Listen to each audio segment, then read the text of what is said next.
I mean, it got slick at the end, but you pulled through. Kenny was a tough competition, but explain what was going through your head before the last round.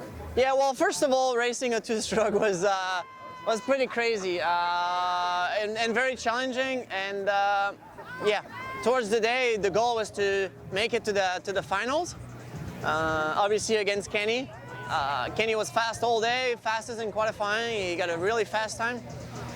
Honestly, when it started raining, I was like it's gonna be sketchy, kind of dangerous as well, especially off the start. You could easily spin and get sideways, and even up the track, I mean, the rest of the track was starting to get slick. The whoops mainly, so I was really, really happy to be ahead of Kenny going into the whoops, because I didn't want to be side by side with him where I would have to kind of send it, and it's not my style, you know what I'm saying? Yeah, yeah. So I was kind of like, okay, I'm ahead of him. Now, don't take it too much easy, but kind of take it easy and make sure you go through clean and hit the finish line. So yeah, pumped I was able to get a heel clicker again. Yeah, that's good. And a fourth win.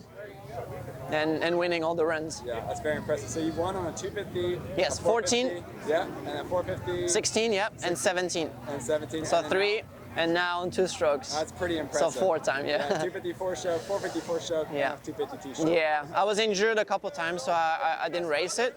So first time on the 2-stroke. Yeah, like I said, very challenging, but it was cool. The whole vibe all weekend. Just hearing 2 strokes in the paddock is something, you know. So thanks to the team, you know, KTM, thanks to O'Neill for the nice gear, you know, in a short time, and getting my first win with him. That's awesome. And how hard is it to not cross the line? Because when you're going across these whoops, the rhythm sections, even that jump in the middle. Yeah, well, yeah, we got to talk about that jump in the middle. It was just really awesome, but when you know you're racing side by side, you're like, man, if you scrap too much and you go left or right, it's kind of, it could have been a little bit dangerous, but actually everybody was going through that clean. I did cross the line a little bit, maybe in practice, but never racing. There was a rhythm where Josh Hansen was going pretty big, quad, but I mean, it's a 2-stroke. On my 450, I would probably try to do it, but I was like, I'm okay with it. Did I have to do it to win? Maybe, but actually not. So I was fine with it. And how many days did you get to ride the 2-stroke before that? So I did ride on 2-stroke for Monday and Tuesday. Nice. And then actually on Thursday I was back on a 450 for some testing with the team. And then Friday I was back here on 2-stroke for some practices. So, and we got a bunch of runs for practice, so we're good. And we had people from Austria because we have testing on Supercross. So they were here also for the 2-stroke. So try to get that fuel injected 250 to run really good. Nice. And how does this track work compared to the last tracks for Red Bull Straight Rhythm? Well, is it easier or harder? I don't know if it's easier because it's kind of, I mean, it's kind of easy to make a mistake and miss a rhythm, but a few years back there was like some big jumps, but we were on 450s. So I think going on 250s, I think they mellowed down a little bit of some of the rhythm, and they even made it a little bit easier for today. Some of the jump on, jump off, they build a little kicker so it would be easy to go over and not clip.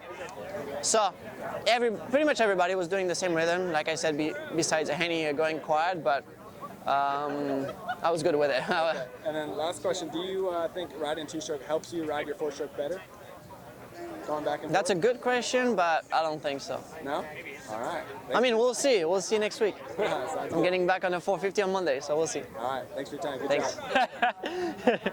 All right. Red Bull Straight Rhythm. Dude, 2-time champ. How's it feel? Dude, it was craziness. The rain, the people, the track, all of it was crazy. And honestly, I'm really glad it worked out because you just never know with this kind of racing and 2-strokes and all of it. Awesome. Awesome. Here, hold this down here. Yeah. So, I mean, we got Barsha in the background going crazy. Oh yeah. We got fans that stuck it out even in the rain here at the end. What was it like, getting rain at the end of the race and having to deal with that for the finals? Yeah, so I mean, we were sitting there and it started raining right after our qualifier or whatever, and I was like, oh man, I didn't think it was going to affect it that much because they packed the track in and everything. But then I heard some of the guys talking about the grate going out to start, and they're like, dude, we're all going to endo off that thing. And so then I was getting a little bit worried, and they were like, yeah, it's getting worse and worse. And it started raining more, but luckily they got some leaf blowers up there. We're trying to towel it off, but it was still sketch going off that.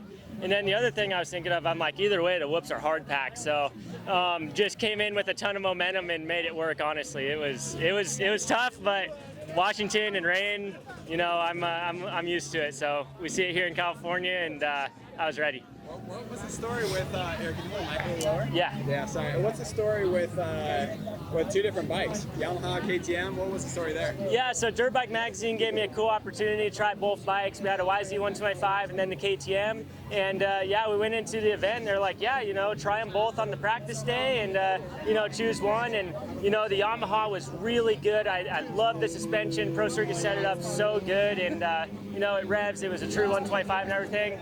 But the 150 with the grunt, I just needed it because I knew these guys were going to be ripping, and I needed every edge, especially through the whoops and some of those rhythms.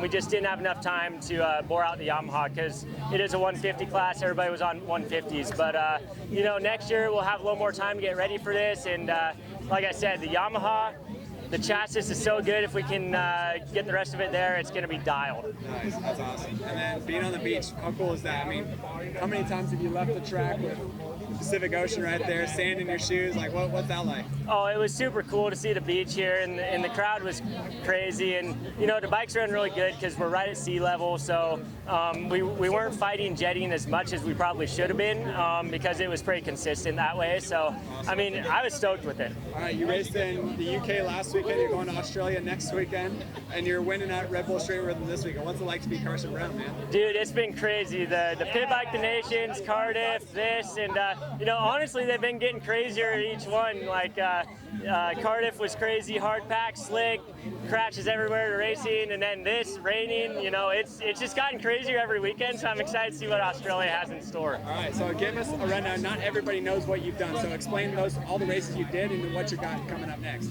Yeah, so basically we did Pit Bike of Nations at the Motocross of Nations, crazy fans, all that stuff. Got the win. Yep, we got the win. Team USA, me, Bill Poto, Willie Browning, and then went straight from there to France. Did some testing for WSX, then went straight to Cardiff, raced 4th overall there for the WSX, then straight here.